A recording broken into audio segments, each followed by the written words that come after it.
مقبول but شہید کشمیر کا وہ بیٹا تھا، ان کا لہجہ بے باکی، ان کا جذبہ فولادی، ان کا ولولہ آزادی، ان کا حوالہ آفاقی تھا۔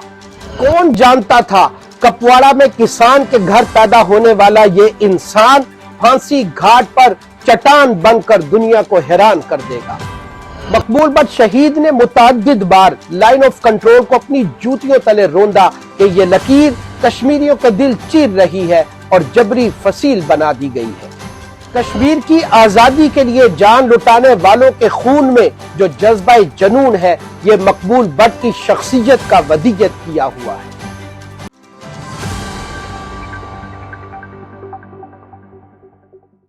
بسم اللہ الرحمن الرحیم، اللہ کے نام سے شروع کرتا ہوں جو رب العالمین ہے۔ بے بہا درود و سلام اس ہستی پر جو رحمت للعالمین اور خاتم النبیین صلی اللہ علیہ وسلم ہے۔ السلام علیکم، میں ہوں آپ کا میزبان ایم عالم۔ کشمیر کی در و دیوار پر کوئی چھایا ہوا اور کشمیریوں کے دل و دماغ پر کوئی سبایا ہوا ہے تو وہ مقبول بٹ شہید رحمت اللہ علیہ ہے۔ غلامی کے خلاف جد و جہد کرتے ہوئے مقبول بٹ نے 11 فروری 1984 کو اپنی جان کی سلامی دی، جو کہ آزادی کے متوالوں کے لیے مثالی بن گئی۔ کوئی نہیں جانتا تھا 1938 کو کپواڑہ میں کسان کے گھر پیدا ہونے والا یہ انسان پھانسی گھاٹ پر چٹان بن کر دنیا کو حیران کر دے گا۔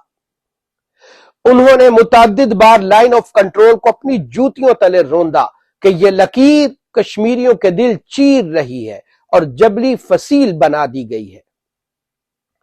مقبول بٹ پڑھے لکھے ویژنری انسان تھے، صحافت میں فراست کے ماہر تھے، سیاست میں جرت رکھتے، قیادت کرتے ہوئے جذبہ شہادت کی آرزو لے کر چلتے تھے اور ریاست میں غیر قانونی تسلط اور حراست کا خاتمہ چاہتے تھے۔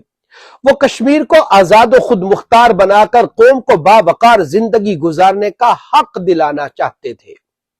وہ آر پار کی دیوار، غلامی کی زنجیریں توڑنے اور محکومی کی ہتھ کڑیاں مروڑنے کے لیے برسرے پیکار رہے۔ مقبول بٹ شہید حقیقی آزادی کے عظیم سپاہی تھے، اسی لیے انقلابی سوچ رکھتے اور بیداری کے لیے جد و جہد کرتے رہے۔ ان کا لہجہ بے باکی، ان کا جذبہ فولادی، ان کا ولولہ آزادی، ان کا حوالہ آفاقی تھا۔ ان کا اٹھنے والا ہر قدم پیشوائی کے لیے، ہر نکلنے والا جملہ رہنمائی کے لیے، ان کا لکھا ہوا ہر پرچہ روشنائی کے لیے ہوتا تھا۔ انہوں نے پھانسی کا پھندا چون کر سیاسی دھندا کرنے والوں کو بتا دیا کہ آزادی کا معاملہ خود ساختہ انتخابی طریق سے نہیں، انقلابی تدبیر سے تکمیل پائے گا۔ ان کی تحریک کشمیریوں کو تاریک راہوں سے نکالنے کے لیے تھی۔ وہ کہتے تھے غمناک اور نمناک ہونے کی بجائے بے باک ہو کر جیو۔ یہی وجہ تھی کہ وہ ہندوستانی ظالموں کی قید میں بھی شعلہ بار تو ہوئے، صعوبتیں سہ کر کبھی اشک بار نہ ہوئے۔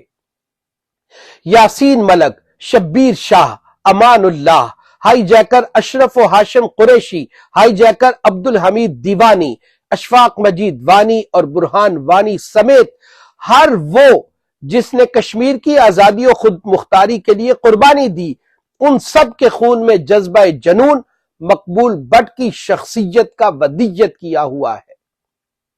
جیل توڑنے سے لے کر پھانسی پر جھولنے تک کے سفر میں ان سے اپنوں کے چھینے ہوئے سکھ، پرایوں کے دیے ہوئے دکھ انہیں جھکا سکے، نہ پگھلا سکے، نہ ہی مقصد سے ہٹا سکے۔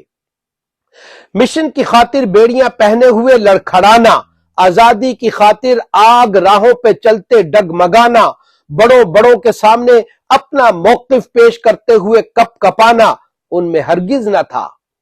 البتہ غلامی کا طوق اتارنے کے لیے نوجوانوں کو گرمانا، بڑی سے بڑی طاقت سے ٹکرانا، آزادی کے لیے جان لٹانا انہی کا خاصہ تھا۔ آج ہر ذی شعور یہ تسلیم کرنے پر مجبور ہے کہ مقبول بٹ کا نظریہ آزادی کے لیے ناگزیر ہے۔ آج 11 فروری ان کی شہادت کا دن ہے۔ 11 فروری کی تاریخ کو لوگوں کے ذہنوں سے نکالنے اور 5 فروری کو کشمیر ڈے منانے والے کیا جانے کہ جنہوں نے جان کی بازی لگائی ہو ان کی قربانی کا یوم تاریخ کے ماتھے کا جھومر اور قوم کے وقار کی علامت بن جاتا ہے۔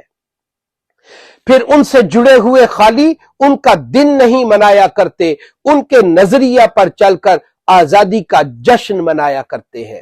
مقبول بٹ شہید کی شہادت کو اللہ قبول فرماتے ہوئے ان کے درجات بلند فرمائے اور کشمیریوں کو آزادی کی صبح نصیب فرمائے۔ اپنے میزبان ایم عالم کو اجازت دیجیے۔